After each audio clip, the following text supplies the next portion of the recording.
발표를 시작하도록 하겠습니다. 네, 제 이름은 박병길이고요. 오늘 그 비전공자에서 해외 취업까지라는 주제로 발표를 하게 되었습니다.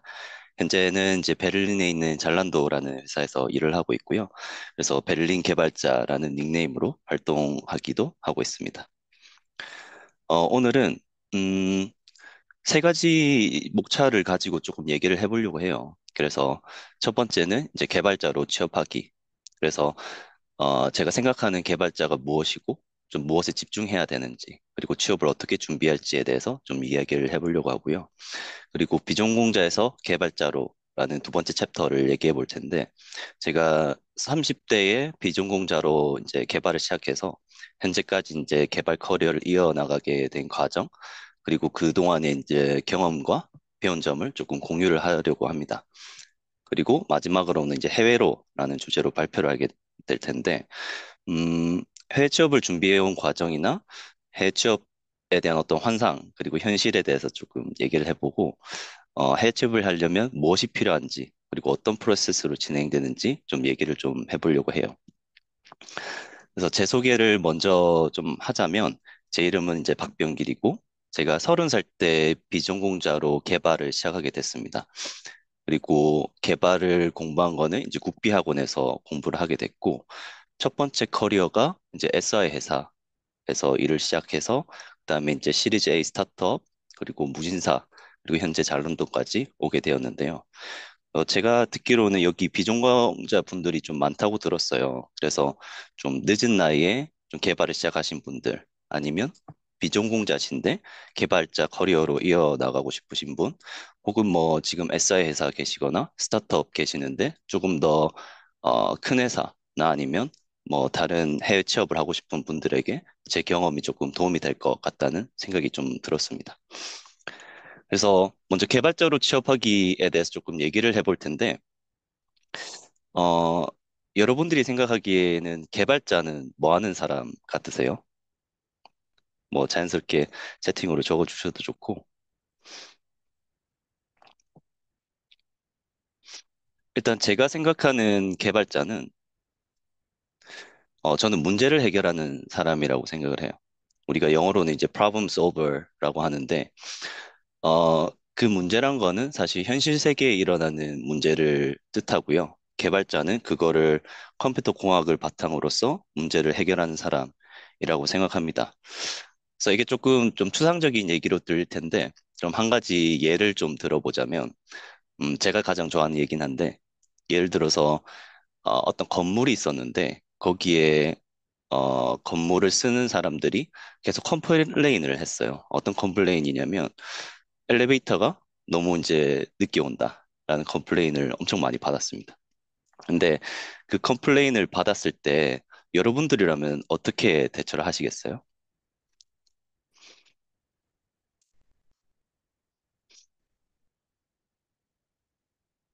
네, 채팅으로 답변해 주시면 제가 한번 보고 읽어보도록 하겠습니다.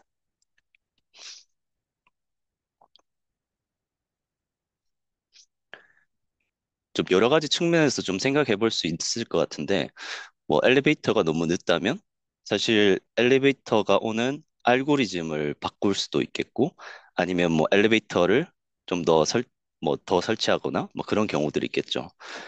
네. 누군가 이제 답변을 해주셨는데 이게 너무 유명한 예라서 지원님이 이제 얘기를 하셨는데 이제 가장 간단한 답은 거울을 설치하는 거예요. 그러니까 거울을 설치하면 이제 기다리는 사람들은 이제 거울을 보면서 자신의 얼굴을 이제 확인하면서 그 기다리는 시간을 대신 이제 사용하게 되는 거죠. 이 처음에 제가 요 예시를 들었을 때 좀 이해는 잘 안 됐거든요. 왜냐하면 개발자 입장에서는 사실 좀 엔지니어링적으로 문제를 풀어나가야 될 것 같다라고 생각을 하지만 사실 비즈니스 측면에서 봤었을 때는 가장 적은 비용, 가장 적은 리소스를 사용해서 문제를 해결하는 게 가장 베스트예요. 그러면 개발자가 그러면 창의적으로 문제를 해결해야 되냐? 꼭 그런 건 아니거든요. 제가 드리고 싶었던 말씀은 굳이 어떤 코드로 문제를 해결할 필요 없이 여러 가지 비즈니스 상황이나 리소스를 생각해 봤을 때 현재 현재 비즈니스가 해결하고 싶은 문제를 가장 효율적으로 풀어내는 사람. 그게 바로 개발자라고 저는 생각을 합니다. 그렇다면 이제 문제 해결사 말고 이제 개발자들은 흔히 코더라고 많이 하는데 그 두 개의 차이점은 뭐가 있을까요? 이제 코더랑 이제 problem solver.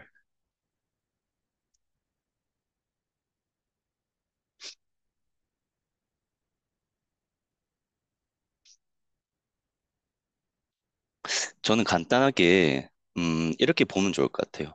코더는 코드를 구현하는 사람이라고 생각을 합니다.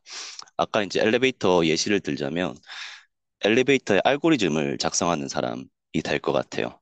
즉, 어떤 문제를 코드나 아니면 컴퓨터 공학적인 개념들을 이용해서 문제를 해결하는 사람이라고 생각합니다. 근데 저는 이게 문제가 뭐냐면, 어, 이런 것들은 사실 AI가 다 해줄 수 있어요. 사실 AI가 알고리즘을 더 잘 짜긴 하거든요. 그러니까 어떤 개발을 처음 시작하는 분들, 혹은 주니어 레벨에서 개발을 시작하시는 분들이 일단 처음에 생각하는 것들은 되게 코드에 많이 매몰돼 있다는 거거든요. 근데 사실 코드를 작성하는 거는 AI가 더 잘하고, 그러면 우리가 생각하기에는, 그럼 개발자가 AI에 의해서 대체되는 게 아닌가? 라는 생각들을 많이 하거든요. 근데 실제 개발자가 하는 일은 그것보다 훨씬 더 다양한 문제들을 풀어야 돼요. 아까 또 말씀드렸다시피, 알고리즘으로 엘리베이터 문제를 해결하는 게 아니라, 현재 리소스나 어떤 비즈니스의 목적, 비즈니스의 상황에 따라서 그 문제를 어떻게 해결해야 되는지 다양한 관점들을 통해서 문제를 해결해야 된다는 거죠. 그래서 코딩은 가장 일부분, 그러니까 개발이라는 전체 과정에서 극히 일부분이라고 생각을 합니다. 그래서 문제를 해결하는 과정은 다양하고 복잡한데 개발자는 그 코딩을 통해서 극히 일부분을 풀어낸다는 거죠. 그래서 뭐 비즈니스를 이해한다든가 어떤 현재 비즈니스의 문제를 정의하고 트레이드 오프를 통해서 코딩으로 문제를 해결하는 전체 과정은 사실 AI가 하기는 조금 힘들다고 저는 생각을 해요. 지금 단계는 뭐 물론 이제 바뀔 수도 있겠지만 왜냐하면 뭐 은행에 대해서 은행을 예를 들어서 설명을 하자면 은행은 사실 국가의 어떤 정책에 따라서 계속 비즈니스가 바뀔 수가 있거든요. 근데 그게 AI가 뭐 계속 팔로우업해서 현재 비즈니스를 이해를 해서 문제를 정의를 해서 코딩으로 풀어나간다? 이거는 조금 지금 단계는 힘들지 않나라는 생각을 합니다. 실제로도 많은 개발자들이 현업에서 프로젝트 오너나 프로덕트 오너나 뭐 프로젝트 매니저랑 같이 맨날 뭐 회의하고 문제를 정의하고 문제를 해결하는 어떤 트레이드오프들을 고려하는 것들이 사실 대부분의 일이거든요. 코딩은 그것 중에 극히 일부분이라고 생각을 합니다. 그래서 제가 좀 드리고 싶은 말씀은 비전공자인데 어떻게 취업을 할 수 있을까라고 고민하시는 분들은 너무 개발 혹은 코딩에 매몰돼 있기보다는 현재 다른 회사가 가지는 비즈니스 문제들에 좀 관심을 가지거나 아니면 본인이 가지고 있는 문제들에 좀 관심을 가지면서 그거를 코딩으로 좀 해결해 보려는 고민을 조금 해보셨으면 좋겠다라는 말씀을 드리고 싶습니다. 조금 추상적인 개념일 수도 있는데 이거를 조금 예시로 설명을 한번 해볼게요. 뭐 예를 들어서 은행에서 결제 상태를 확인한다고 한번 예를 들어 보겠습니다. 그러면 사용자 같은 경우는 먼저 서버에 결제 요청을 하겠죠. 그리고 서버는 피지사에다가 결제 요청을 합니다. 여기서 피지사는 실제 이제 트랜잭션, 즉 돈을 A라는 사용자에서 B라는 사용자에게 돈을 입금해주는 그런 주체를 말하는데요. 그럼 그 결제 상태를 보통은 어떻게 확인하냐면 피지사가 서버한테 요청을 받으면 좀 시간이 좀 걸립니다. 뭐 1분이면 1분, 뭐 2분이면 2분 좀 시간이 걸린 상태에서 나중에 서버가 피지사를 통해서 결제 확인 됐나요? 결제 실패했나요? 이렇게 계속 물어보는 방식이거든요. 그러면 이거를 해결할 수 있는 방법이 되게 여러 가지가 있어요. 예를 들어서 이제 어드민 페이지를 따로 만들어서 그럼 서버가 비지사에게 결제 확인됐나요? 안 됐나요? 계속 물어보는 방법이 있을 거고 혹은 서버가 이제 배치 서버를 따로 만들어서 5분마다 계속 자동으로 이제 확인을 하는 거죠. 5분마다 이제 비지사에 요청을 보내면서 이거 결제 완료됐어요? 혹은 실패됐어요? 그래서 이제 확인하는 방법이 있겠고 아니면 피지사가 뭐 카프카라는 어떤 비동기 메시징 처리를 하는 그런 시스템이 있다면 저희 결제 서버에다가 바로 결제 실패했네요라는 이벤트를 날려주는 것도 방법이 될 것 같습니다. 그러면 각각의 어떤 솔루션에 대해서 장점, 단점들이 있거든요. 근데 여러분들이 생각하기에는 보통 어떤 솔루션을 선택할 것 같으세요? 1번, 2번, 3번 중에.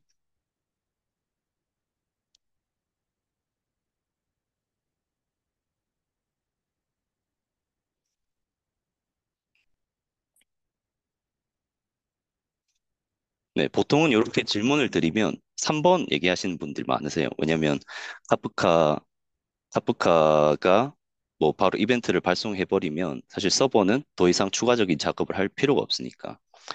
근데 선영님이 말씀하신 것처럼 결국 상황에 따라서 좀 다른 것 같아요. 근데 실제로는 이 상황에서는 어떤 해결책을 사용했냐면 그 배치를 사용했습니다. 네.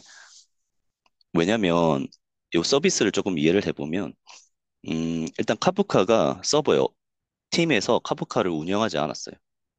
그렇다는 말은 카프카를 처음부터 이제 인프라를 구축하고 서비스를 운영하는 코드를 작성하고 어, 들어가는 리소스가 많게 되는 문제가 이제 첫 번째였고 두 번째는 카프카를 잘 알지 못하는 사람들이 많았다는 거죠, 팀에. 왜냐하면 기존에 사용하지 않았으니까. 그러면 뭐 러닝 커브가 또 생기면서 또 다른 리소스가 발생을 하는 거죠. 그리고 또 다른 문제는 요 서비스, 요 프로젝트는 2달 안에 빨리 해결해야 되는 그런 상황이었습니다. 그러니까 짧은 시간 동안에 빨리 해결하기 위해서는 카프카 같은 어떤 리소스가 많이 드는 활동을 최대한 줄이는 게 이제 목적이었던 거죠.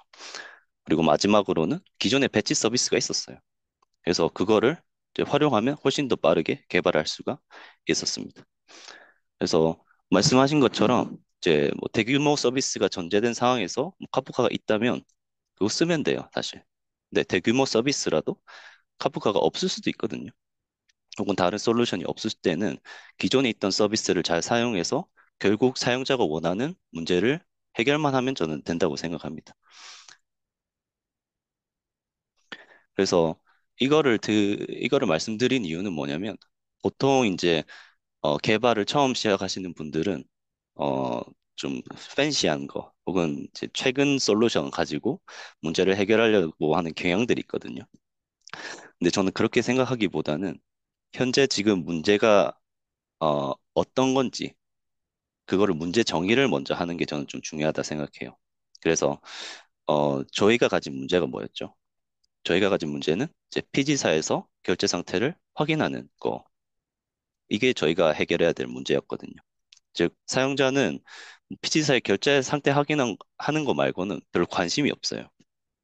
그러니까 우리가 고려해야 되는 것들은 현재 우리가 가진 리소스, 인력이나 비용이나 시간 같은 거를 잘 고려해야 되고 그리고 어드민이나 배치나 카프카를 사용했었을 때 예상되는 문제가 어떤 게 있는지 그리고 그 세 가지 방법 중에서 어떤 거를 선택해야 되는지 어떤 기술적인 선택, 즉 각각의 기술들에 대한 장단점을 비교하고 최종적으로 의사결정까지 내리는 그리고 의사결정을 내렸을 때 어떤 성과가 따라올지 이 전체 과정을 우리가 항상 고려를 하고 개발을 해야 된다는 거죠. 그래서 이런 어떤 능력은 저는 주니어한테는 성립하지 않는다고 생각합니다. 근데 요즘 워낙 개발을 배우는 게 빨라지고 그리고 코드를 구현하는 것 자체는 주니어한테 기대하는 것보다는 AI에게 물어보는 게 훨씬 더 빠르기 때문에 지금 개발을 취업하시는 분들은 이런 비즈니스에 대한 전체 사이클을 잘 이해하는 게 저는 좀 중요하다고 생각을 해요. 어, 또 다른 또 예시를 한번 들어보면 두 번째는 이제 인증 로직을 작성하는 예시가 있는데 이건 조금 기술적으로 조금 한번 얘기를 해보도록 하겠습니다. 그래서 사용자가 프로덕트라는 API에게 요청을 보내고, 그리고 오더라는 API에게 요청을 보내고, 위시리스트라는 API에게 요청을 보낼 때, 우리가 각각이 인증 로직을 구현해야 되는 그런 상황이 있다고 가정을 해볼게요. 그러면 각 API를 작성할 때마다 사실 인증 로직들을 구현해야 되는 문제가 발생을 하게 되거든요. 즉, 좀 더 기술적으로 얘기하자면, 뭐 스프링에서 각각의 컨트롤러를 개발할 때 내부적으로 인증 로직을 작성해야 되는 문제가 이제 발생하는 거죠. 그럼 사실 여기서 보여지는 문제는 계속 API를 추가할 때마다 인증 로직을 반복적으로 추가해야 되고, 그럼 추가할 때마다 인증 로직이 변경된다면 모든 인증 로직을 각각 찾아서 바꿔야 되는 문제가 발생하게 되는 거죠. 그럼 그렇게 하지 말고 우리가 공통 로직을 통해서 해당 인증 로직을 한꺼번에 처리하면 어떨까라는 솔루션을 제시할 수가 있겠죠. 근데 이런 어떤 문제가 발생했었을 때 어떠한 해결책들이 있을까요? 예를 들어서 스프링이라고 가정을 했을 때, 제가 생각할 수 있는 거는 뭐 세 가지 정도 있을 것 같아요. 필터를 사용한다거나, 혹은 뭐 인터셉터를 사용한다거나, 혹은 AOP를 사용하는 세 가지 방법들이 있을 것 같습니다. 네, 선영님 말씀처럼 이제 어텐티케이션 컨텍스트를 사용할 수 있겠죠. 뭐 어텐티케이션 컨텍스트는 결국 이제 필터 중에 하나라고 보시면 될 것 같고, 음, 근데 저희가 주목해야 될 점은 음, 어떤 기술을 선택하게 됐다라는 거에는 정답이 없는 것 같아요.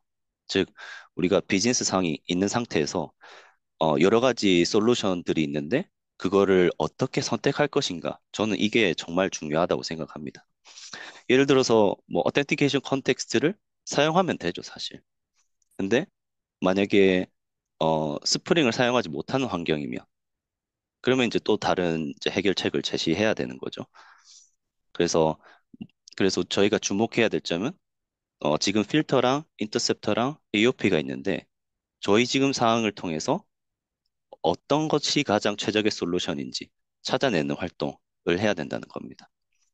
그래서 예를 들어서 이제 필터는 사실 서블렛 레벨에서 동작을 하게 되고 이제 서블렛은 사실 뭐 톰케이크 같은 그런 서버가 되겠죠. 그리고 인터셉터 같은 경우는 이제 스프링 MVC 스펙 중에 하나인데 컨트롤러 이제 앞단 뒷단에서 동작하게 되는 거가 되겠죠. 그리고 AOP 같은 경우는 이제 스프링에서 제공하는 스펙인데 이제 메소드 실행 전에 이제 실행된다는 특징이 있고 저희가 생각해야 될 거는 이제 장점과 단점을 잘 비교해야 될 것 같아요. 그래서 예를 들어서 뭐 서블렛 같은 경우는 이제 가장 빠르죠. 왜냐하면 이제 스프링에 의존돼 있지 않는 스펙이기 때문에. 하지만 단점은 이제 빈 주입을 할 수가 없죠. 왜냐하면 스프링 스펙이 아니니까. 그러면 대규모 서비스라면 우리가 응답을 좀 빨리 혹은 인증 로직을 빨리 처리해야 되는 상황이면 사실 서블렛을 쓰는 게 가장 적합한 해결책이 되겠죠. 그러면 이제 스프링 디스패처를 본다면 그러니까 인터셉터를 보자면 뭐 컨트롤러 전후에 로직이 동작을 하겠고 단점은 이제 메소드 단위로 이제 접근이 불가능하죠. 왜냐하면 이제 컨트롤러 앞뒷단에서 실행이 자연적으로 되는 거기 때문에 장점은 이제 스프링 빈을 사용할 수 있다가 될 것 같습니다. 그래서 뭐 예를 들면 내가 스프링 빈을 써야 돼. 근데 인증은 해야 되겠고 빨리 개발을 해야 된다. 라고 하면 차라리 인터셉터를 사용하는 게 훨씬 나은 선택이라고 저는 생각을 합니다. 그리고 스프링 AOP 같은 경우는 메소드 실행 전후에 뭐 어노테이션 같은 걸로 이제 실행을 할 수 있겠죠. 장점은 이제 메소드 단위로 제어가 가능하지만 이제 단점은 이제 프록시에 대한 어떤 제약이 있겠죠. 뭐 프라이빗 메소드에 안 된다거나 혹은 파이널 붙은 거에 안 된다던가 혹은 계속 어노테이션을 붙여줘야 된다던가 이런 장단점이 있습니다. 그래서 뭐 인증 로직 같은 경우에는 뭐 다양한 방법으로 사용할 수 있어요. 근데 여러분들 상황에 맞춰서 잘 선택을 해야 된다. 즉 이런 과정을 통해서 어떤 문제에 대한 해결책을 선택하는 능력이 저는 지금 레벨에서 현재 상황에서 주니어 레벨에게 필요한 어떤 역량이라고 저는 생각을 합니다. 뭐 주니어뿐만이 아니더라도 뭐 미드 레벨이 되었든 아니면 조금 더 큰 레벨이 가서든 계속 이런 트레이드 오프들을 고려를 해야 된다고 생각을 해요. 사실 정답은 없다고 생각을 합니다. 네. 그래서 이제 저는 이 트레이드 오프라는 게 가장 중요하다고 생각해요.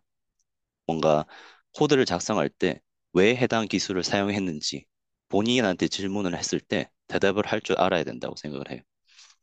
그래서 어떤 기술을 사용했을 때 그 기술의 정의가 뭔지, 그리고 그 기술의 장점과 단점은 뭔지, 그리고 내부적으로는 어떻게 동작하는지, 그리고 그거를 사용했을 때 예상되는 문제가 무엇인지, 저는 요거를 코드를 작성하거나 어떤 기술들을 사용할 때 끊임없이 고민을 해야 된다고 생각을 해요. 왜냐하면 기술을 하나 선택했을 때는 사실 뭐 안 바뀌는 게 좋겠지만 결국은 상황에 따라서 바뀌게 되거든요. 그 바뀌는 상황에마다 적절하게 대처할 수 있는 능력이 있어야 되는데 그 능력을 요런 사고 프로세스를 통해서 본인한테 설득하는 그런 능력이 저는 있어야 된다고 생각합니다. 그래야 남을 설득할 수가 있거든요. 네. 그래서 좀 제가 드리고 싶었던 말씀은 코더보다는 좀 프로블럼 솔브가 되자라는 말씀을 좀 드리고 싶었습니다. 그래서 코드를 그냥 무작정 정답이 있다고 생각하고 코드를 구현하는 사람은 저는 좀 AI에게 대체될 수 있는 확률이 높다라고 생각을 해요. 그리고 프로블럼 솔버 같은 경우는 현실의 문제를 끊임없이 고민하고 이걸 어떻게 좀 개선하고 더 나은 기술 선택을 통해서 사용자에게 최적의 솔루션을 제공할까라는 고민을 끊임없이 해야 된다고 저는 생각을 합니다. 그래서 좀 제가 드리고 싶은 어떤 방향성은 뭐냐면 현실 세계의 문제를 본인만의 어떤 문제로 정의하든 혹은 다른 사람이 고민하고 있던 문제를 본인이 한번 같이 생각해 보든 어떤 문제를 정의를 한 다음에 그 문제를 해결하기 위한 트레이드 오프를 계속 고민을 해보셨으면 좋겠어요. 그리고 그 트레이드 오프를 통해서 마지막에 개선시키는 경험까지 한다면 저는 요 능력이 지금 현재 취업 시장에서 회사들이 가장 원하는 능력이 아닐까라는 생각을 합니다. 제가 왜 이런 생각을 하게 됐는지는 나중에 제가 커리어를 쌓아오면서 겪었던 경험들을 기반으로 좀 말씀을 드리도록 할게요.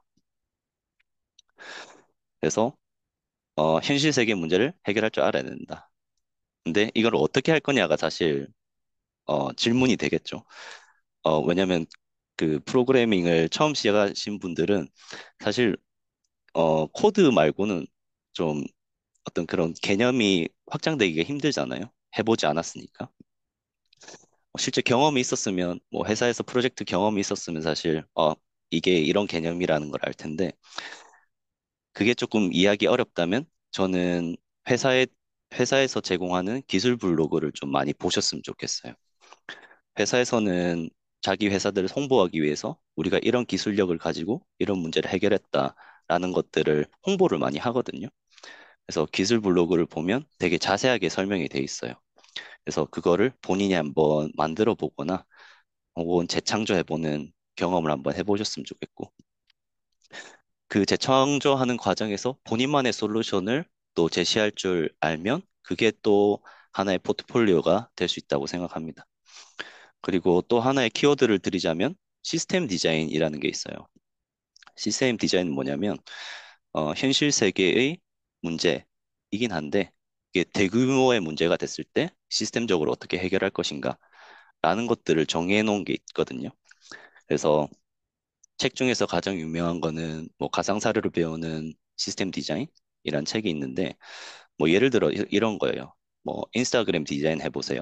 라고 하면 인스타그램이 현재 가지고 있는 어떤 아키텍처들을 설명을 해놨거든요.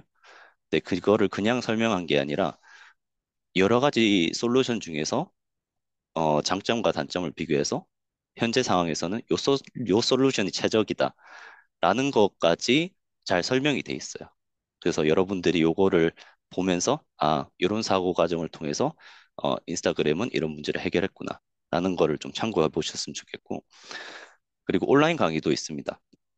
온라인 강의 같은 경우에는 뭐 이론 강의보다는 아까 말씀드렸던 것처럼 인스타그램 디자인 하는 뭐 온라인 강의 혹은 뭐 선착순 쿠폰 시스템 뭐 이런 것들이 있거든요. 그런 강의를 듣다 보면 현재 강사가 이 문제를 어떻게 해결해야 하는지를 잘 설명을 해놔요. 그럼 여러분들이 그걸 보시고 본인의 것으로 만들어서 좀 더 고민하고 사고를 확장해 나가는 경험을 좀 해보셨으면 좋겠습니다. 그리고 가장 좋은 거는 본인이 해결하고 싶은 문제가 있으면 저는 베스트라고 생각을 해요. 예를 들어서 뭐 본인이 현재 음, 뭐 블로그를 작성해야 된다라고 했었을 때 블로그 한번 만들어 보는 것도 좋은 생각이라고 생각해요. 그러면 그 외 대표적인 예는 뭐 노션 같은 게 되겠죠. 그러면 노션은 어떻게 이거를 만들었지? 라고 고민을 한번 해보면 어, 노션의 어떤 블로그를 찾아가서 걔네들이 해결하고 싶었던 문제들을 여러분들이 한번 보고 자기 것을 만드는 경험을 해보셨으면 좋겠습니다.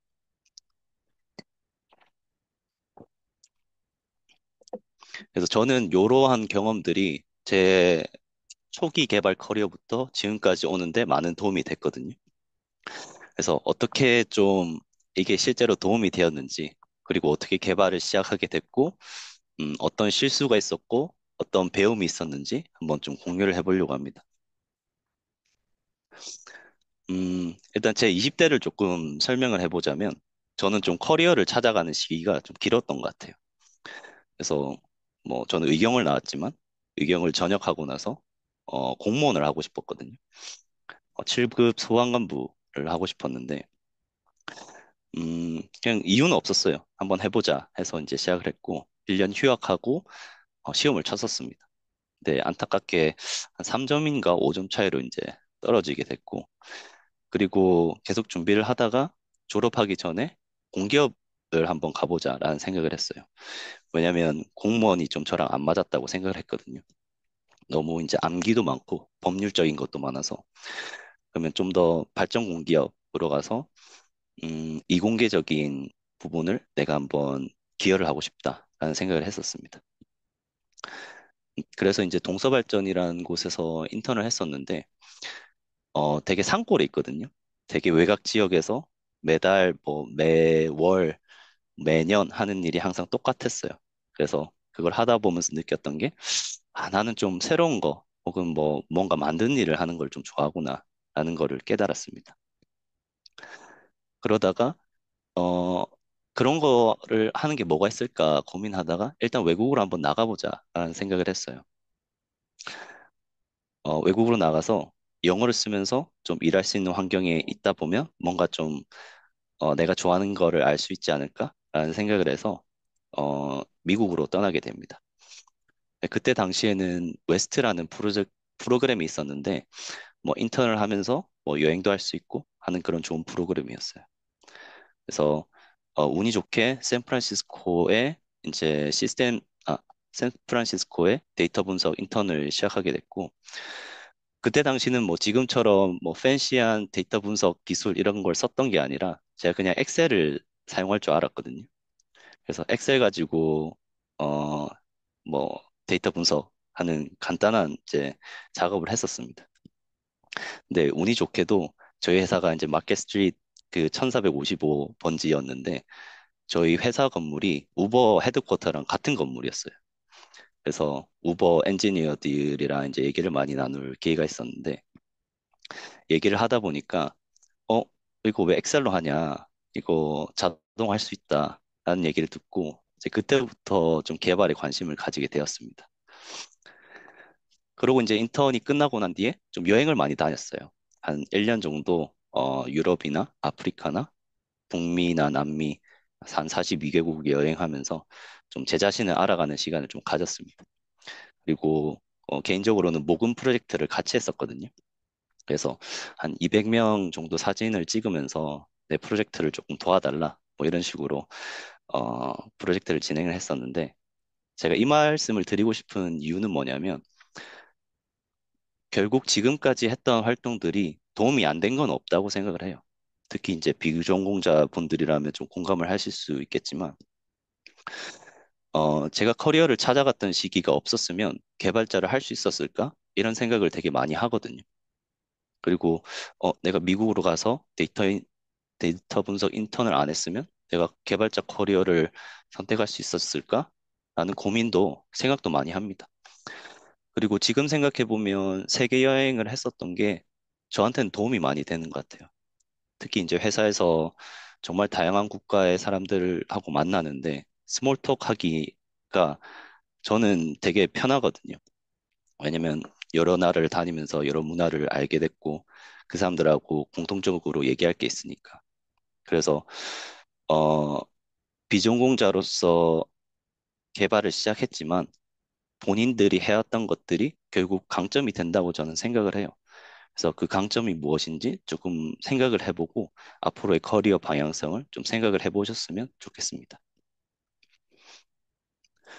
네, 그러다가 이제 한국 돌아와서 국비 교육을 듣기 시작했어요. 그땐 단순히 돈이 없어가지고 한 달에 한 30만 원씩 이렇게 주는 국비 교육을 들었는데 6개월 자바 스프링 코스를 듣게 됩니다. 네, 진짜 열심히 했거든요. 밤에 잠도 안 자고 뭐 프로젝트 막 엄청 계속하고 결국은 이제 우수 졸업생으로 이제 졸업을 하게 됐는데 전 당연히 네카라쿠베 가는 줄 알았어요. 네, 지금 생각해보면 좀 어이없는 좀 생각이긴 한데 그럴 줄 알았습니다. 네. 근데 지금 생각해보면 제가 했던 실수는 너무 이론에 매몰돼 있었던 것 같아요. 즉, 좀 광범위하고 불필요한 내용들의 이론들만 너무 학습을 했었던 것 같습니다. 예를 들어서 알고리즘 이론 같은 경우는 그냥 하루면 끝나거든요. 그러니까 하루면 끝난다는 게 엄청 깊이 있게 학습할 필요도 없고 알고리즘을 풀기 위해서는 어느 정도의 지식만 있으면 되는데 그게 하루 정도만 있으면 되거든요. 대신 알고리즘 이론에 너무 매몰될 게 아니라 차라리 문제를 많이 풀었으면 어땠을까라는 생각을 합니다. 그리고 뭐 컴퓨터 공학이라던가 언어나 프레임워크 같은 것도 너무 이론만 좀 생각을 했던 것 같아요. 그래서 아까 제가 서두에 말한 현실 문제를 해결해야 된다. 현실 문제를 좀 고민하자라고 했던 게 사실 현실 문제를 고민하면서 프레임워크나 언어나 컴퓨터 공학적인 지식을 사용하게 되거든요. 근데 그 지식이 광범위하게 넓은 것보다는 지역적으로 깊이 있게 고민하는 게 저는 훨씬 더 도움이 많이 된다고 생각을 해요. 그래서 만약에 제가 만약에 교육을 다시 듣는다면 좀 프로젝트 기반으로 문제를 좀 해결해 나가지 않을까라는 생각을 합니다. 그래서 어, 현실 생활에 있는 문제를 해결하는 프로젝트를 좀 만들어 볼 것 같아요. 근데 좀 어떻게 해결할지 모른다? 그러면 뭐 회사 블로그나 아니면 뭐 시스템 디자인 이런 걸 찾아보면서 아, 이렇게 해결하면 되겠네. 라는 그런 생각의 프로세스를 정립할 수도 있다고 생각을 해요. 뭐 예를 들어서 쿠폰 발급 시스템이라고 하면 정말 다양한 경우들이 있거든요. 뭐 예를 들어서 뭐 동시성 이슈가 있거나 혹은 뭐 락을 사용해야 된다든가 뭐 캐싱을 사용한다든가 다양한 상황들이 나올 수가 있어요. 그래서 쿠폰 발급 시스템이라는 어떤 문제를 가지고 다양한 방법으로 풀어나가게 돼 보면 자연스럽게 프레임워크나 언어나 컴퓨터 공학적인 지식은 따라온다고 생각을 하거든요. 근데 이론만 계속 보면 이걸 어떻게 적용하는지 잘 모르게 되더라고요. 그래서 어, 만약에 다시 한다면 좀 프로젝트 기반으로 문제를 해결하지 않을까라는 생각을 하고 이게 사실 좋은 포트폴리오가 된다고 생각을 해요. 그래서 이력 썼을 때도 한 줄이라도 좀 더 추가할 수 있지 않나라는 생각을 하고 그러고 이제 처음 입사한 데가 SI 회사였거든요.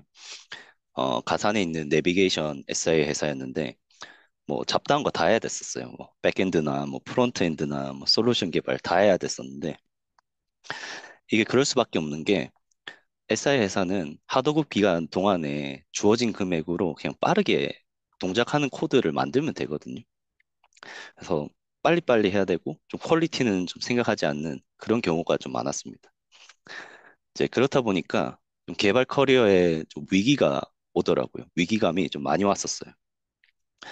왜냐면 코드를 작성하긴 하지만 되게 퀄리티가 낮았고 뭐 고민할 게 많이 없었어요. 그러니까 다양한 솔루션들을 비교해서 해결한다기보다는 그냥 뭐 뭔가 정답이 있는 것처럼 그거에 맞게 개발해야 되는 그런 상황들을 느껴보다 보니까 개발자로서 이게 성장을 하고 있나? 라는 생각이 좀 많이 들었었습니다. 그리고 뭐 당연히 야근이나 어떤 일정 압박이 오는 거는 또 당연한 거고요. 근데 그렇다고 SI 회사가 뭐 그렇게 안 좋냐? 라고 생각하면 뭐 그렇지는 않은 것 같아요. 왜냐면 여전히 SI에서 하는 프로젝트는 현실 세계를 반영하는, 현실 세계의 문제를 반영하는 프로젝트들이고, 어, 퀄리티가 낮다, 혹은 문제가 있는 코드가 있다라고 하는 거는 그거를 개선할 수 있는 기회도 있다라고 보거든요. 그 문제라는 게 토익 프로젝트보다 훨씬 복잡하고 고민할 게 많은 문제들이에요, 사실. 근데 그거를 개선한 경험이 있다면 저는 어, 다른 회사로 넘어갈 때 그런 고민들을 했던 것들이 좋은 경력의 한 줄로 남지 않을까, 좀 어필할 수 있는 기회가 되지 않을까라는 생각을 합니다. 그래서 저 같은 경우는 백엔드 개발자인데 프론트엔드를 엄청 시키더라고요. 그 당시는. 그래서 그때 짜여진 프론트엔드 코드가 jQuery로 작성된 건데 뭐 잘 모르시는 분들을 위해서 좀 말씀드리면 그냥 뭐 거의 자바스크립트, 생 자바스크립트랑 비슷하다 보시면 돼요. 근데 이걸 계속 작성하다 보니까 문제가 생겼던 게 뭐 계속 비슷한 컴포넌트들이 계속 재활용되는데 이걸 카피 페이스트를 하고 있는 거예요. 근데 이게 엄청 비효율적이라고 느꼈는데 이거를 가만히 놔두면 개선된 게 아니거든요. 근데 이걸 어떻게 하면 좀 재활용을 할 수 있을까 고민을 하다 보니까 이제 MVC 패턴이라는 걸 알게 되고 그러면 이제 뷰를 계속 재활용할 수 있겠구나. 이제 그러다 보니까 이제 그 당시에는 이제 리액트가 되게 활발하게 어, 이제 사용되고 있었는데 리액트처럼 만들어 보면 어떨까라는 생각을 했었어요. 그래서 MVC 패턴에서 그냥 렌더링 할 때 가상도무로만 이렇게 렌더링 할 수 있으면 좋겠다라고 해서 이제 개선을 했었고 그러다가 또 보니까 뭐 리덕스란 게 있더라고요. 이제 리덕스는 이제 전역적으로 상태 관리를 하는 툴인데 이게 소스 코드 보면 뭐 한 3, 40줄밖에 안 돼요. 그만큼 간단한데 내부적으로는 좀 이벤트 방식으로 해서 상태가 변경됐을 때 뷰를 렌더링하는 그런 방식으로 돼 있거든요. 그래서 요것도 도입하면 좋겠다 해서 도입을 했었습니다. 네. 근데 이제 도입할 때 말 안 하고 도입했었는데 뭐 안 해도 됐었던 상황이지만 나중에 이제 퇴직하고 그 예전에 같이 일했었던 분 이제 말씀드려 보니까 왜 이렇게 했냐 이렇게 많이 물어보시더라고요. 근데 이렇게 계산했던 경험이 다음 회사 갈 때 많은 플러스가 됐었습니다. 실제로 이렇게 일을 하는구나라는 좀 이미지를 많이 심어줄 수가 있었거든요. 실제로 그렇게 일을 하지만 그리고 이제 스타트업으로 가게 됩니다. B2C 서비스 스타트업이었고 A 시리즈인데 AI 기반으로 비즈니스를 하는 그런 스타트업이었어요. 그래서 뭐 초음파 분석에서 아이의 얼굴을 예측하는 스타트업이었는데 당시에는 좀 스타트업 환상이 좀 있었습니다. 좀 되게 빠르게 성장할 것 같고 뭐 커리어적으로 레벨업 할 것 같고 뭐 의사 결정도 되게 자연스럽고 수평적인 문화에 뭐 기술적인 도전을 할 수 있는 그런 환경인 줄 알았어요. 네, 뭐 대부분 그렇긴 하죠. 대부분 그렇긴 하지만 사실 스타트업은 좀 생존에 가깝습니다. 왜냐하면 스타트업의 본질은 어떤 목적은 자체적으로 수익을 내는 거겠지만 그 단계까지 가기 위해서는 결국 투자를 받는 게 목적이거든요. 그렇다 보니까 주주들에게 많이 휘둘린다기보다는 주주들의 영향을 좀 많이 받을 수밖에 없고 그렇게 하기 위해서는 계속 비즈니스적인 의사결정을 많이 바꾸는 경우들이 많아요. 그래서 지금 스타트업 다니시는 분들도 이제 뭐 느끼시겠지만 좀 개발을 빠르게 해야 되고 대부분은 이제 체계가 잘 없는 경우가 많고 멘토가 없는 경우들이 좀 많아요. 네, 멘토가 있더라도 그분들이 엄청 바쁘시거든요. 그리고 개발보다는 좀 비즈니스 우선적인 게 많습니다. 그래서 개발자 입장에서는 좀, 조금 너무 개발자를 어, 너무 이제 우선순위에서 미루는 거 아닌가? 라는 느낌을 많이 가질 수도 있을 텐데, 그건 좀 당연하다, 어쩔 수 없다라고 저는 생각을 하고요. 그리고 대부분 이제 적자에 좀 허덕이고 있습니다.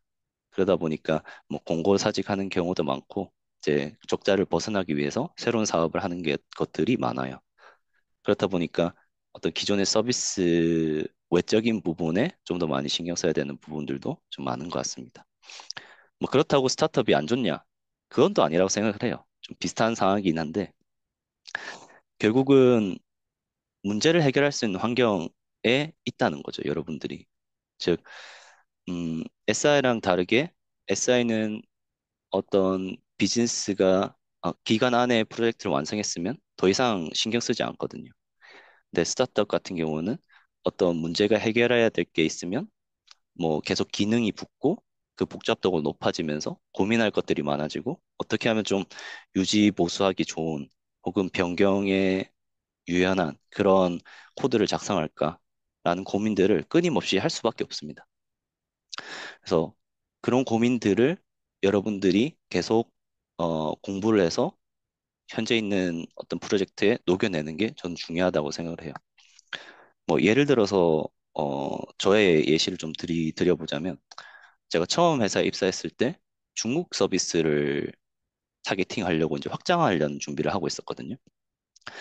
근데 문제가 뭐냐면 그렇게 돼버리면 코드를 리팩토링을 많이 해야 되는데 어, 테스트 코드가 없었어요.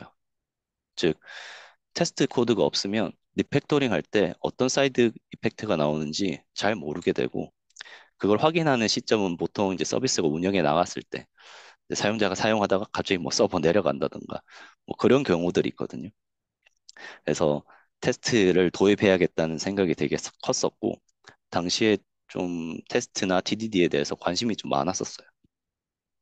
그래서 현재 프로젝트에 현재 서비스에 어떤 게 좀 문제가 있는지 코드에 좀 악취가 나는 부분이 어떤 건지 좀 테스트 작성하기 어려운 코드가 뭔지 좀 분석을 한 다음에 우리는 이런 방향으로 테스트를 작성하면 좋을 것 같다라는 거를 좀 설명을 드리고 설득을 하고 그거를 실제로 적용해보는 경험을 가장 처음에 했었어요.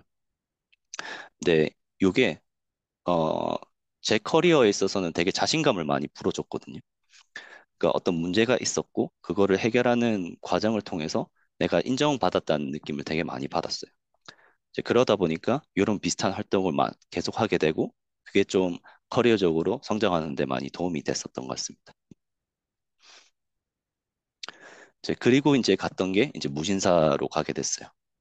아시고 계시겠지만 이제 국내 최대 패션 이커머스고 유니콘 회사에 대한 좀 환상이 있었습니다. 그때는.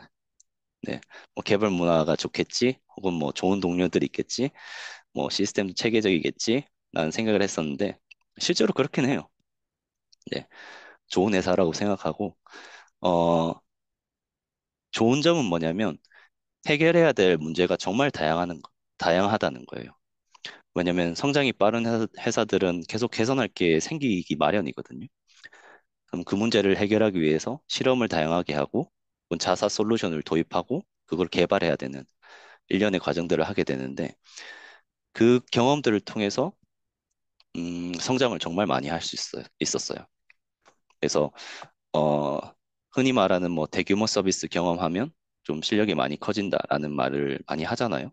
사실 그거를 좀 이해를 못했는데 지금 생각해 보면 그게 왜 그런 말을 하는지 좀 이해가 됐던 것 같아요. 왜냐면 어, 높은 트래픽이나 어떤 대규모의 아키텍처, 뭐 마이크로 서비스 같은 아키텍처가 있는 상황이라면 복잡도가 되게 높거든요. 그 복잡도를 해결하기 위해서 정말 다양한 고민들을 해야 돼요. 모니터링도 엄청 많이 해야 되고, 뭐 계산할 점도 많고, 트레이드오프도 정말 많이 해야 되고 하는데, 그런 일련의 경험들이, 어, 개발자로서 성장을 많이 시켜줬다고 생각합니다. 근데 지금까지 말씀드렸던 거를 생각해 보면 비슷한 것 같아요. 그러니까 SI 있었을 때도 현실 문제를 어떻게 하면 좀 트레이드 오프 잘해서 해결할 수 있을까? 스타트업 있었을 때도 이 문제를 어떻게 하면 좀 더 트레이드 오프 잘해서 계산할 수 있었을까? 또 무인사 와서도 똑같거든요. 그러니까 이런 고민을 계속 해야 되는 거구나라는 거를 좀 많이 깨닫게 됐었습니다. 물론 이제 지금도 그렇긴 하고요. 네. 그래서 제가 좀 드리고 싶은 말씀은 현재 이제 개발자로 취업하시는 분들 이제 많다고 들어서 너무 이론적인 것만 고민하시지 마시고 좀 현실 문제가 어떤 게 있을까? 다른 사람들은 그 문제를 어떻게 해결해 나갔을까? 그런 것들을 많이 보시면서 그럼 나는 이런 방식으로 해결해 봐야지. 라는 식으로 자기 것으로 만들어낸다면 저는 그게 어, 개발자로서 첫 커리어를 시작하든 혹은 뭐 SI나 스타트업에서 좀 더 나은 회사로 나아가든 어, 본인 커리어 발전에 있어서 좀 큰 도움이 되는 음, 마인드셋이라고 저는 생각을 합니다. 그래서 이제 마지막으로는 이제 해외로라는 주제로 이제 얘기를 해볼 텐데 음, 사실 무신사에서 일을 하다가 운 좋게 오퍼가 왔었어요. 오퍼라기보다는 이제 뭐 리크루터 콜이 와서 어, 인터뷰를 진행을 했었는데 두 개 회사에서 최종적으로 오퍼를 받았습니다. 이제 하나는 이제 인모스카우트 24라고 베를린에서 독일에서 좀 거의 독점적으로 쓰는 부동산 플랫폼이에요. 이제 그거 하나랑 그리고 현재 다니고 있는 이제 잘란도라는 회사에서 오퍼가 최종적으로 왔었습니다. 이제 결국은 이제 잘란도라는 회사를 선택하게 됐고, 잘 모르시는 분들한테 설명을 드리자면 패션 이커머스예요. 그냥 한국의 무신사 같은 유럽의 무신사라고 보시면 될 것 같고, 지금은 유럽 24개 국가에서 서비스를 하고 있고, 개발 인원만 한 2천 명 정도 된다고 보시면 될 것 같습니다. 그래서 좀 되게 큰 회사다라는 거를 좀 말씀드리고 싶었고, 그러면 왜 독일로 갔냐라는 질문을 하실 수가 있어요. 어, 독일의 장점과 단점을 좀 설명드리면 좋을 것 같은데, 독일의 가장 큰 장점은 뭐냐면 취업 비자 취득이 가장 쉽습니다. 그래서 예를 들어서 영국이나 미국, 뭐 영미권을 예를 들면 회사에서 비자를 스폰서를 해줘야 돼요. 그렇지 않으면 취업 비자를 발급을 못 받거든요. 근데 독일 같은 경우에는 계약서만 있으면 자기가 스스로 취업 비자를 받을 수가 있어요. 그래서 왜 독일 가셨나요? 이제 물어보면 그냥 가장 빠르게 비자 프로세스가 해결된 곳이라서 이제 온 거라고 말씀드릴 수가 있습니다. 그리고 워라벨이 좋아요. 일단 기본적으로 워라벨이 중요하다라는 인식을 독일 사람들 다 가지고 있습니다. 그래서 보통 9시 출근해서 뭐 6시, 5시 퇴근하고 휴가가 30일 정도 돼요. 그리고 30일 정도 리모트 근무할 수 있는 회사도 많습니다. 저희 회사도 그렇고. 그래서 뭐 2달 정도 뭐 해외 나가서 일하는 분들도 많으세요. 그리고 가장 좋은 거는 아프면 뭐 연차 없이 병가 쓸 수 있다는 거. 그냥 말이 병가지 그냥 뭐 나 아프니까 오늘 회사 뭐 안 나갈게 뭐 이 정도 말하는 걸로 끝이거든요. 그리고 고용이 안정돼 있다고 보시면 될 것 같아요. 예, 한국처럼 해고가 어려운 그런 국가고 또 여름 날씨가 좋습니다. 한국처럼 좀 습하고 더운 날씨가 아니라 건조하고 선선한 날씨거든요. 그래서 여름 날씨가 정말 좋고 주변 국가 여행이 좀 쉽습니다. 그래서 뭐 이탈리아 가려면 뭐 왕복으로 뭐 한 10만 원 주면 뭐 갈 수도 있어요. 운 좋으면. 그리고 만약에 뭐 자식이 있으시다라고 하면 교육 환경이 진짜 좋거든요. 그래서 대학교까지 교육비가 무료고 교육하는 방식이 스스로 독립적으로 살아갈 수 있는 환경을 좀 만들어 줍니다.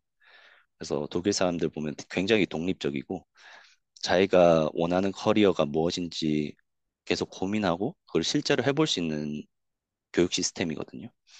그래서 만약에 자식이 있으시다면 저는 독일이 진짜 좋은 곳이라고 생각을 하고 그리고 베를린 한정이긴 한데 대부분 영어를 사용합니다. 그래서 독일어 못하면 안 돼요? 라고 물어보실 수 있는데 베를린에 있는 대부분의 회사는 그냥 영어만 사용할 줄 알면 무난하게 일을 할 수 있습니다. 그러면 단점은 없냐? 라고 하면 단점도 많아요, 사실.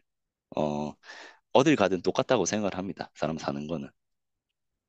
그래서 결국은 독일어를 할 줄 알아야 돼요.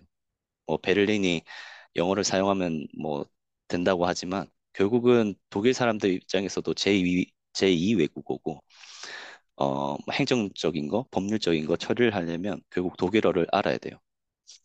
그리고 이제 행정 처리가 정말 느리거든요.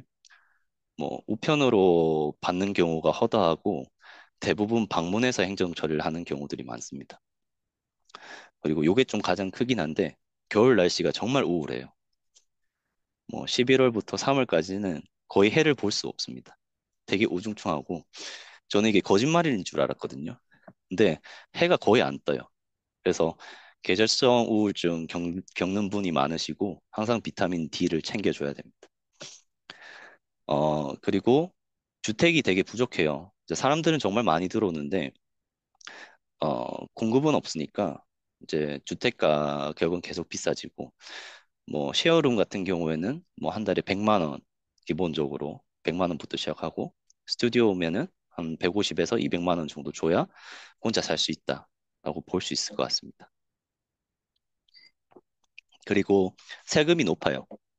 평균 이제 35%에서 45% 정도 세금을 내야 되고 뭐 싱글이시면 뭐 싱글세도 같이 붙거든요. 이거 왜 붙는지 잘 모르겠는데 그래서 가족이 있으시면 더 좋습니다. 대신 이제 연봉이 훨씬 높긴 하거든요.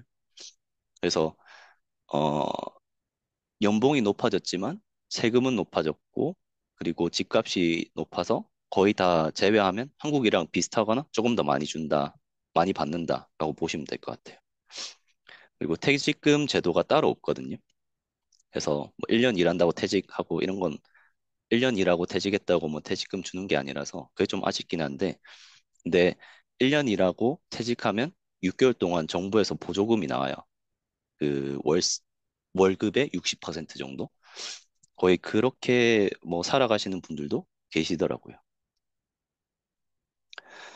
네. 그러면 이제 왜 제가 해외 취업하게 됐냐, 독일 왔냐라고 하면, 어, 그거는 사람마다 이유가 좀 다른 것 같아요. 네. 그 정답은 이제 본인만 알고 있다 생각하고, 저 개인적인 이유는 그냥, 어, 영어를 하면서 해보고 싶었어요. 그러면 이제 어딜 가도 먹고 살겠지? 라는 생각으로 해외 취업을 시작하게 됐고, 좀 장기적으로 보자면, 제 자식을 해외에서 같이 키우면 좋겠다라는 생각을 했어요. 왜냐면 제가 여러 나라를 다니면서 느꼈던 거는 좀 시야가 많이 넓어졌다.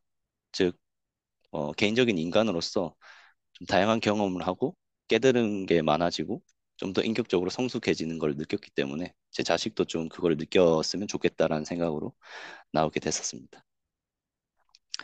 그러면 이제 한국이랑 해외랑 차이가 뭐냐라고 이제 궁금해 하실 텐데 두 개 차이는 한국은 조용히 일 잘하는 게 좀 미덕이라고 생각을 해요.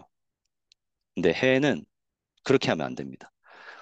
해외는 무조건 적극적으로 본인 의사를 설명하고 문제를 해결하는 사람을 훨씬 좋아해요.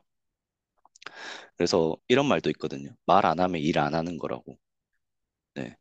그래서 뭐 개발 못 하는데 말 잘해서 문제 해결하는 사람들이 베스트라고 생각을 합니다. 근데 왜 그런지 조금 생각을 해봤는데 한국은 좀 컨텍스트가 좀 로우 컨텍스트한 나라예요. 무슨 말이냐면 한국 사람들만 있기 때문에 비슷한 문화권에서 비슷한 인종이 뭐 비슷한 환경에서 나고 자라왔기 때문에 눈치라는 걸로 이제 알 수 있거든요. 근데 해외에서는 뭐 다양한 국가, 뭐 문화, 인종이 섞여 있기 때문에 본인의 생각이 기본적으로 다르다는 전제로 얘기를 할 수밖에 없어요. 그래서 어떤 컨텍스트를 전달하기 위해서는 정말 많은 내용들을 전달을 해야 되거든요. 안 그러면 서로를 이해할 수 없으니까. 그래서 좀 더 적극적으로 얘기를 하고, 어, 본인의 생각을 말하는 게 중요하다고 생각을 합니다. 그래서 조금 소극적이신 분들은 이 부분을 조금 연습을 해야 되는 게 좀 중요하다 생각해요. 저도 좀 힘들어 하는 부분이기도 합니다, 사실. 네. 그리고 뭐 영어, 한국어 사용하는 거는 좀 당연한 것 같고요. 어, 면접 관점에서 조금 더 얘기를 해보면, 아까 말씀드렸다시피, 결국 자기 생각을 끊임없이 얘기하고 문제를 해결해야 된다라는 거를 말씀드렸잖아요. 인터뷰에서도 그거를 보려고 해요. 이 지원자가 어떤 생각을 하는지, 어떤 사고 프로세스로 문제를 해결해 나가는지. 그래서 예를 들어서 알고리즘이다라고 하면 알고리즘을 해결하기 위해서는 뭐 여러 가지 뭐 단계들이 있죠. 근데 한국에서 만약에 알고리즘 풀어라 하면 그냥 말 없이 그냥 문제만 풀었을 거예요. 그래서 빨리 문제 풀고 그게 맞으면 이제 최고인 거죠. 근데 여긴 조금 달라요. 어떤 문제가 있었을 때 그 문제를 말로 잘 정의를 하고 본인의 생각이 맞는지 안 맞는지 물어보고 그게 그 인터뷰어랑 온라인이 맞은 상태에서 그럼 내가 이제 이 문제를 풀어볼게 하고 본인의 생각 과정을 계속 얘기를 해야 돼요. 그래서 중간에 조금 상대방이 이해를 못했다 하면 그에 대해서 또 토론을 하고 더 나은 이제 솔루션을 제시하는 그런 활동들을 인터뷰에서 하게 됩니다.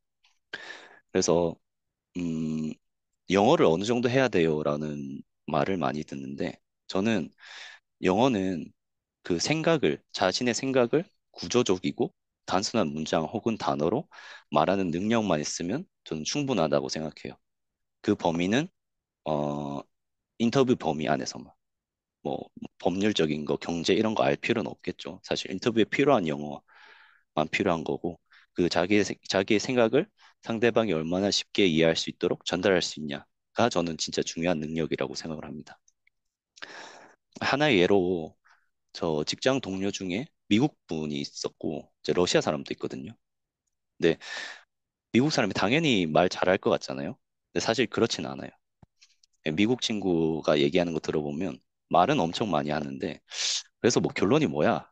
이런 생각을 많이 할 때가 있거든요. 근데 러시아 그분은 영어를 잘 못해요. 잘 못하는데 어, 평소에 되게 양갈식으로 설명을 하고 중간에 예시를 쉽게 풀어가지고 상대방이 이해하기 편하게 얘기를 합니다. 그래서 단어 선택 같은 경우도 거의 뭐 진짜 어려운 단어 안 쓰고 문장도 뭐 거의 3형식, 뭐 4형식 되게 간단한 문장 형식으로 얘기하는데 이해하기 쉽더라고요. 그래서 그때 많이 느꼈습니다. 영어를 잘한다기보다는 평소에 한국말 할 때도 좀 구조적으로 좀 쉬운 문장 단어로 설명하는 사람이 영어를 좀 더 잘하는구나 라는 거를 좀 느꼈어요. 그래서 평소에 그런 연습을 많이 하시는 게 저는 좀 중요하다고 생각을 합니다. 간단하게 이제 해외 취업 프로세스를 설명을 드리면 먼저 이제 이력서를 제출을 해요. 그 제출하는 플랫폼은 뭐 링크드인이 될 수도 있고 국가별로 있는 채용 플랫폼이 있거든요. 거기에 이력서를 제출을 하면 됩니다. 근데 이력서를 정말 많이 제출해야 돼요. 네, 진짜 뭐 몇백 개 제출을 해야 되고 미국 같은 경우는 이제 1,000개 넘어가는 사람들도 있고 결국은 이제 채용 시장이 어렵다 보니까 경쟁은 많아지는데 그 경쟁을 뚫을 확률이 이제 줄어드니까 결국은 많이 제출할 수밖에 없어요. 이건 조금 운에 가까운 영역인 것 같기도 합니다. 근데 중요한 거는 이력서를 통과했을 때 그거를 이제 한 번에 최종까지 가면 되긴 하거든요. 그래서 이력서를 계속 제출해서 확률을 높이는 게 정말 중요하다라고 생각을 하고 이거는 뭐 해외 취업이나 국내 취업이나 비슷하다고 생각을 합니다. 네, 그렇게 이력서를 제출하면 운이 좋으면 리크루터한테 콜이 와요. 그래서 리크루터가 우리 회사는 이런 회사고 너는 어떤 사람이냐. 그래서 뭐 본인이 최근에 한 프로젝트 뭐 이런 것들 물어보거든요. 그러면 그럼 괜찮은 좀 지원자다라고 생각하면 그 다음 라운드로 보냅니다. 그래서 보통 그 다음 라운드는 알고리즘 인터뷰를 해요. 라이브로. 그래서 면접관하고 라이브로 알고리즘 인터뷰를 합니다. 그래서 뭐 알고리즘 문제 한 개 주고 이거 풀어봐라고 하면 그때부터 본인이 계속 이제 말을 해야 돼요. 뭐 문제가 뭐였는지 혹은 이제 어떤 방식으로 풀어 나갈 건지 계속 이제 본인이 영어로 설명을 하셔야 됩니다. 그래서 그거 연습하는 방법은 리코드라는 플랫폼이 있는데 거기 알고리즘 플랫폼에서 블라인드 75라는 75가지 문제가 있는데 그거를 좀 계속 반복해서 푸시는 게 좀 좋다고 생각을 해요. 그러니까 알고리즘을 잘 푸는 거는 저는 왕도는 없다 생각합니다. 대신 어떤 하나의 문제에 대해서 여러 가지 방법으로 풀 수가 있거든요. 그게 이제 심지어 패턴화가 돼 있어요. 그래서 알고리즘 패턴이라고 하면 되게 다양한 방식들이 나오는데 하나의 문제를 여러 가지 패턴으로 본인이 풀어보는 연습을 하시는 게 좋고 어, 정말 풀기 어렵다, 못 풀겠다 하면은 그냥 바로 정답을 보셔도 돼요. 네. 왜냐면 거의 패턴화가 돼 있기 때문에. 근데 그 정답을 보더라도 본인이 다시 리뷰를 해서 본인의 것으로 만드는 게 저는 중요하다고 생각을 합니다. 그래서 여러 개를 한 번 푸는 것보다 몇 개를 여러 번 푸는 게 저는 더 좋다고 생각을 해요. 그리고 이제 시스템 디자인 인터뷰를 보게 됩니다. 이것도 라이브로 보거든요. 그래서 아까 말씀드렸던 것처럼 이제 실생활의 문제를 해결하는 시스템을 디자인하는 거예요. 그래서 예를 들어서 뭐 인스타그램 디자인 해보세요 라고 하면 되게 여러 가지 요구 사항들이 있거든요. 그 요구 사항들을 잘 정리를 해서 이 요구 사항에 맞는 시스템을 아키텍처를 잘 정리하는 그런 인터뷰를 하게 됩니다. 그래서 예를 들어서 뭐 가상사를 배우는 시스템 디자인이라는 책도 있고 혹은 이제 회사 기술 블로그에도 여러 가지 있거든요. 그래서 이걸 참고해서 공부하면 좋고 마지막에는 이제 직무 인터뷰를 하게 되는데요. 보통 이제 경력 기반의 직무 인터뷰를 하게 됩니다. 그래서 본인의 경력을 스타 메소드라는 방법이 있는데 이것도 굉장히 유명한 방법이고 어, 본인이 했던 경험을 시츄에이션 그 상황에 대해 설명하고 이제 태스크 어떤 일을 했는지 그리고 액션 어떤 액션을 취해서 마지막에 리절트 어떤 결과를 냈는지를 상세하게 기술하는 게 있어요. 그래서 저는 이거를 어, 본인이 했던 모든 프로젝트를 잘 정리해 놓으면 직무 인터뷰는 크게 어렵지 않다고 생각합니다. 그래서 다른 말로는 경력 기술서라는 게 있는데 경력 기술서를 잘 정리하시는 게 좋을 것 같아요. 이게 경력 기술서가 뭐 다른 게 아니라 회사에서 일을 하다 보면 어떤 문제들이 생기는데 그걸 어떻게 해결해 나갔는지 정리하는 거거든요. 그래서 어, 제가 좀 좋아하는 말이긴 한데 이제 이직은 입사할 때부터라는 말이 있어요. 그래서 입사를 하자마자 이제 어떤 문제를 해결하고 해결할 때마다 그에 대한 경력 기술서를 저는 써놓는 게 저는 중요하다고 생각합니다. 신입인데 어떻게 해요라고 하면 신입도 이제 문제들이 있겠죠. 본인이 이제 토익 프로젝트 하다가 음, 발견한 문제들 그걸 어떻게 해결해 나갔는지 똑같이 적으시면 저는 될 것 같아요. 그래서 러프하게 해외 취업 프로세스라고 했지만 저는 국내도 동일하다 생각합니다. 대신 뭐 라이브 알고리즘 인터뷰, 시스템 디자인 인터뷰라기보다는 좀 기술 인터뷰에 가까운 거죠. 네, 기술 인터뷰도 문제를 해결해 나가면서 어, 어떤 트레이드로 오프를 했는지를 잘 설명하면 저는 충분하다고 생각을 해요.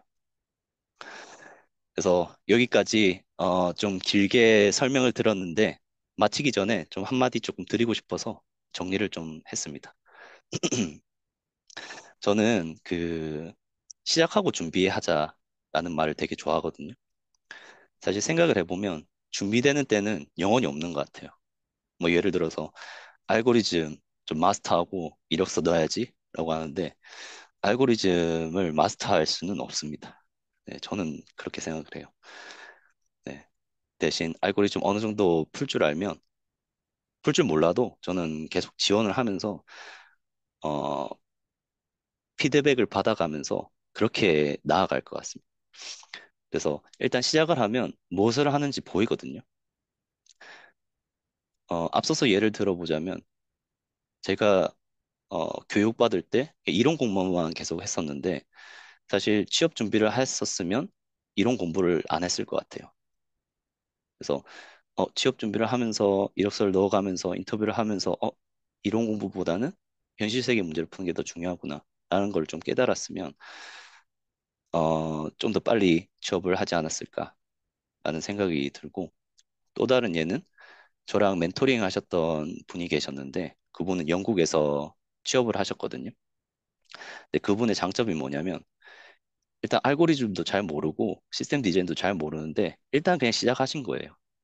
그래서 이력서 엄청 넣고 덜컥 붙어가지고 알고리즘 잘 못 푸는데 그냥 어, 알고리즘 인터뷰 전에 그냥 엄청 공부하시고 통과하시고 계속 그렇게 하시더라고요. 그래서 시작을 하면 이제 뭐에 집중해야 되는지 보인다라고 생각을 하고 저는 좀 두려움으로 도망치면 좀 기회는 오지 않는다고 생각합니다. 그래서 좀 작게 시작하고 꾸준히 하다 보면 언젠가는 원하는 것을 얻으시지 않을까라는 생각을 합니다. 네. 그래서 여기까지 좀 긴 발표 들어주셔서 감사하고, 혹시 뭐 궁금한 거나 개인적으로 질문 있으시다면 뭐 링크드인이나 뭐 이메일로 보내주시면 제가 좀 답변을 해드리도록 하고요. 그리고 제가 해외 취업 스터디 모집하고 있는데 여기 QR코드 스캔하시면 해당 링크로 가실 수 있을 거예요. 그래서 한번 확인해 보시는 것도 추천을 드립니다. 네, 그럼 여기까지 발표를 마치도록 하겠습니다. 감사합니다.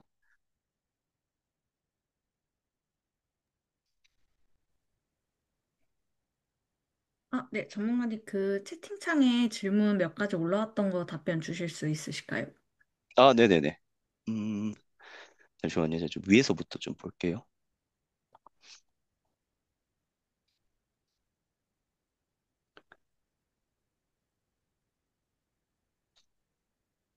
네, 해외에서 언제까지 일하실 계획인가요? 라고 물어보셨는데, 저는 해외에서 계속 있을 것 같아요. 네, 계속 있을 것 같고, 가족이 생기면 아마 계속 살지 않을까라는 생각을 합니다. 그리고 무신사에서 오퍼 받으실 때 혹시 오퍼를 준 회사에서 어떤 이유로 오퍼를 하게 되었는지 설명을 받으신 적이 있으신가요? 혹시 어떤 이유란 말이 어, 잘 이해가 안 되는데. 어떤 이유로 오퍼를 아, 이유. 받았는지. 네. 아, 네. 제가 링크드인의 프로필을 좀 꾸미고, 꾸몄다기보다는 좀 되게 열심히 만들었었는데, 그거를 보고 연락 오신 것 같아요. 그래서 제가 했던 프로젝트 기반으로 현재 회사에 좀 필요한 사람이라고 생각을 해서 필요하다기보다는 좀 적합한 사람이라고 생각해서 오퍼를 했다고 합니다. 네. 스터디는 면접에 대한 스터디고요. 좀 전반적인 해외 취업에 대한 스터디라고 보시면 될 것 같습니다.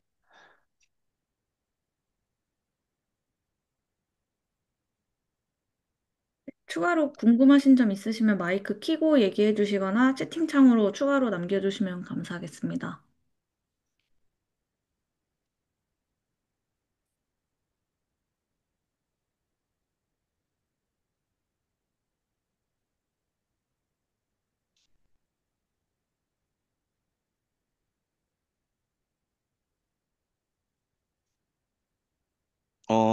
유비님이 질문 주신 건데, 큰 기업을 입사를 목표로 잡는다면 스타트업이나 중소기업에 일단 가서 경력을 쌓고 이직 준비를 하는 게 더 가능성이 높을까요? 아니면 개인 프로젝트나 이런 거를 쌓는 게 더 효율적인가요? 제 경력 말씀드리면서 잠깐 설명드리긴 했는데, 저는 개인적으로는 회사에서 일하면서 그거를 경력 쌓는 게 좀 더 좋은 것 같아요.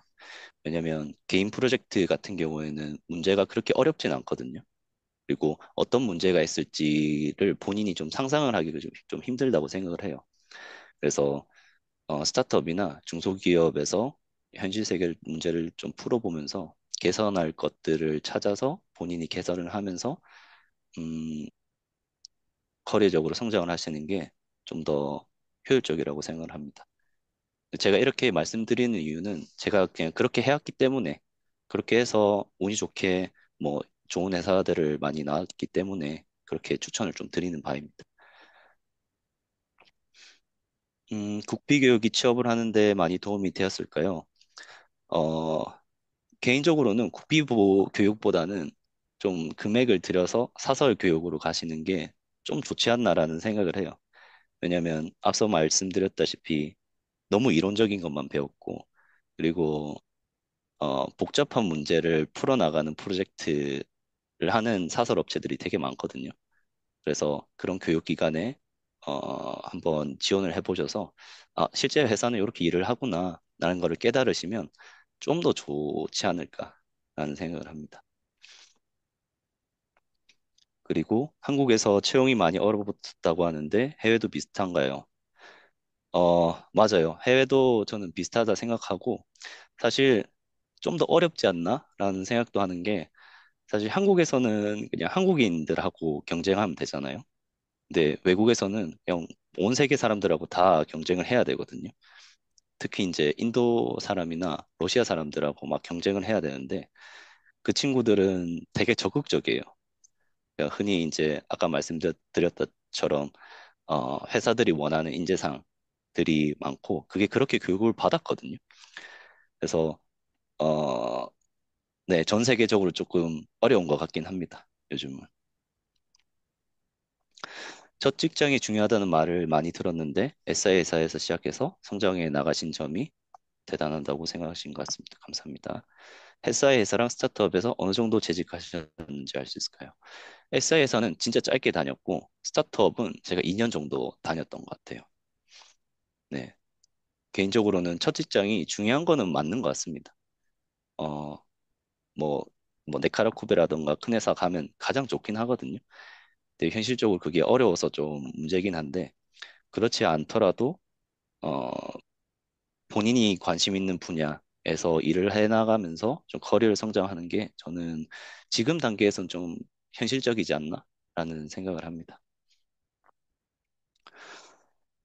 그리고 확장성과 빠르고 단기적인 산출물 사이에 확장성이 중요하다고 판단되신 적이 있으신가요?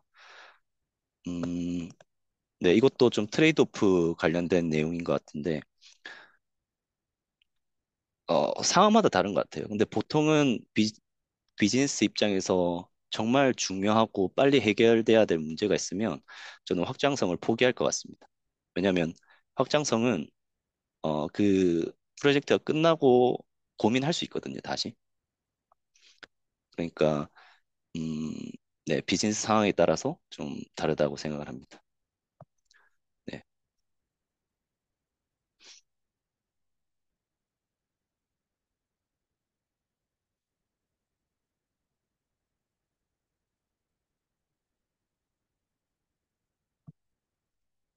네, 현서님 질문 답변을 드리자면,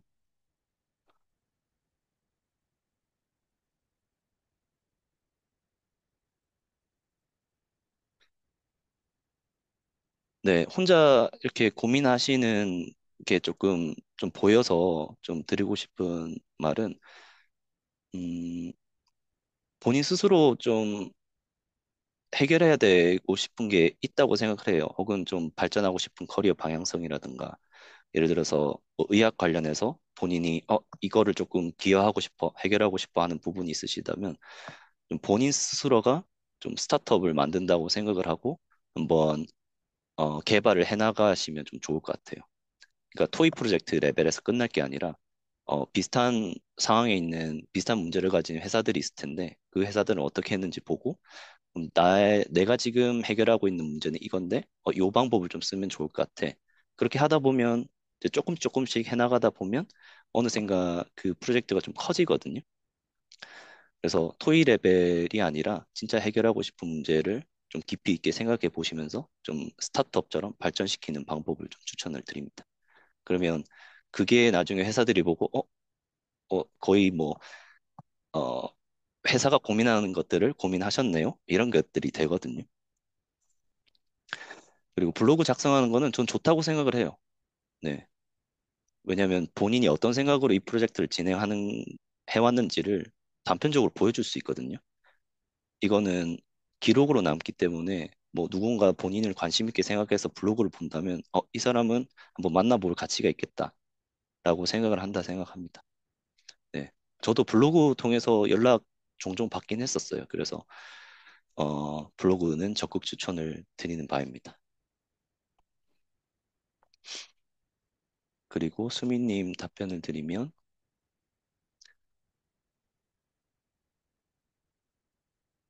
네, 일단 지원하고 보시는 걸 추천을 드려요. 보통 지원하면 연락이 안 오거든요. 대부분. 네. 그래서 그 지원을 하시다 보면 이제 연락을 많이 오는 분야가 있을 거예요. 본인의 어떤 커리어 백그라운드에 따라서. 그래서 그날의 공고를 보시고 일단 그냥 무작정 지원하시는 걸 추천을 드립니다. 영어 공부하면서 가장 도움이 됐던 방식은 저는 초기에는 쉐도잉을 되게 많이 했었고요. 지금 근데 만약에 인터뷰, 해외 취업을 고민하고 계신다면 저는 알고리즘이나 시스템 디자인을 설명하는 연습을 계속 할 것 같아요. 근데 그 설명하는 게 좀 쉬운 문장 구조로 단순하게 현재 아는 영어 단어를 기반으로 계속 얘기해보는 연습을 할 것 같습니다. 영어는 좀 방도가 없는 것 같아요. 그냥 많이 듣고 많이 내뱉어야 되는데 효율적으로 한다 치면은 해외 취업만 봤었을 때는 그 두 가지가 좀 중요하다고 생각을 합니다.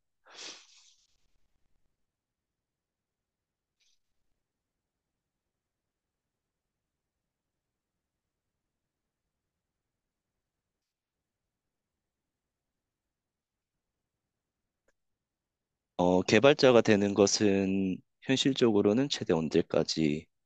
음, 글쎄요, 이것도 사람마다 좀 다르지 않을까요? 네.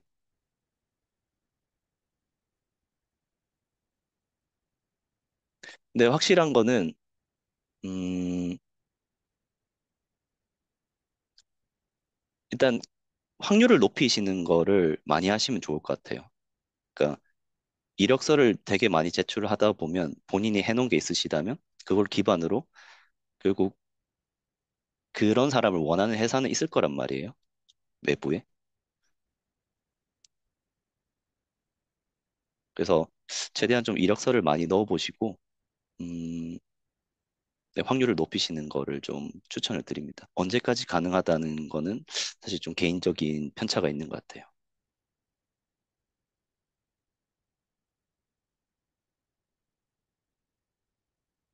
네, 환성님 이 질문을 주셨는데, 음, 지금 위치에서 또 다른 목표가 있는지, 음, 저는 좀 개발적인 목표보다는 좀 개인적인 목표에 좀 관심이 많습니다. 그래서 뭐 가족을 이뤄서 뭐 좋은 가정을 꾸리고 살아가는 게 좀 행복하게 살아가는 게 좀 중요하지 않나 하는 생각을 합니다. 제가 아시는 분하고 성함이 똑같으시네요.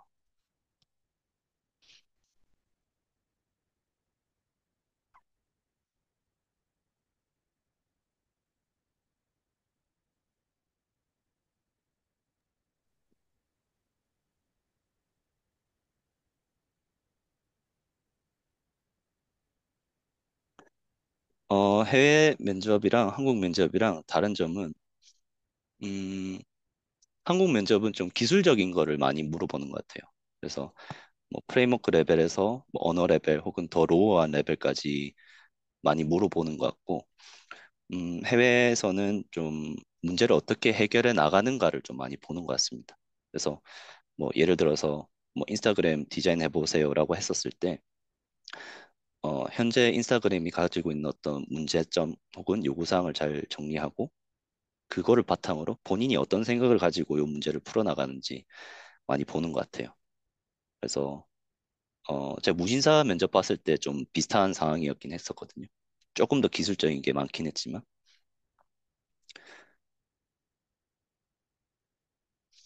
네. 그래서 본인의 생각을 잘 설명하는 게 저는 중요하다고 생각을 해요. 잘 설명한다는 거는 상대방이 이해할 만큼 잘 설명하는 거.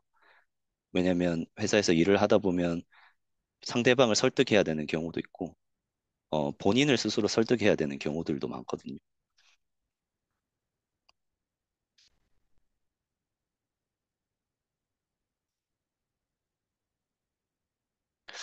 아, PM이 되려면 어느 정도 레벨까지 개발 공부를 해야 될까요?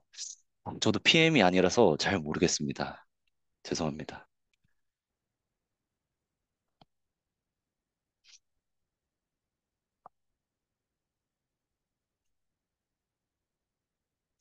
아, 네. 스터디 모집은 그 이후에는 네, 계획이 없습니다, 일단은.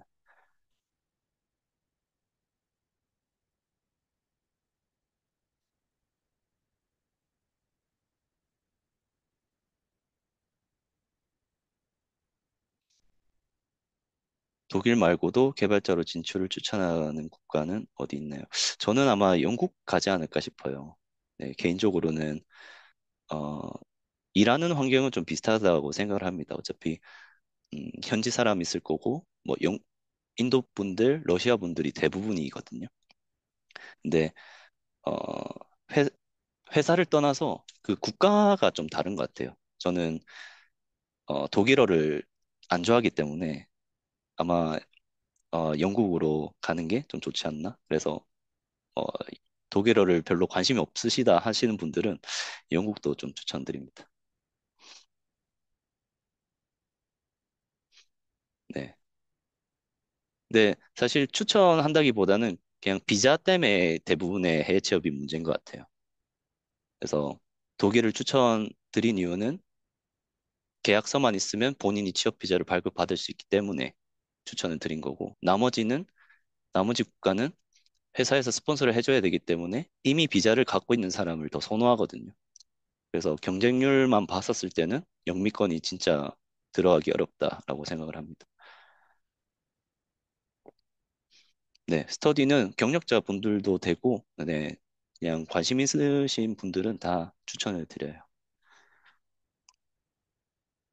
네, 북미는 아마 현실적으로는 캐나다가 확률이 높다 생각하고, 보통 이제 그 뭐라고 하죠? 워킹 홀리데이 비자로 가서 이제 취업하시는 분들이 대부분이고, 미국은 거의 불가능하다고 생각합니다.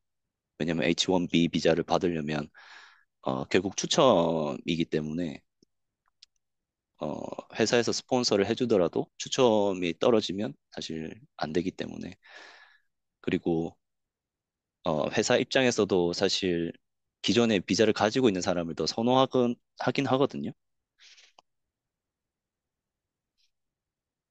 그래서 생각해보면 자국에 비자를 가진 사람이 많은데 굳이 한국에서 비자 없는 사람을 뽑을까라고 생각하면 조금 편하지 않을까라고 생각을 합니다. 조금 좀 너무 암울하게 좀 말씀드린 것 같은데 좀 현실적으로는 좀 그런 게 있는 것 같아요.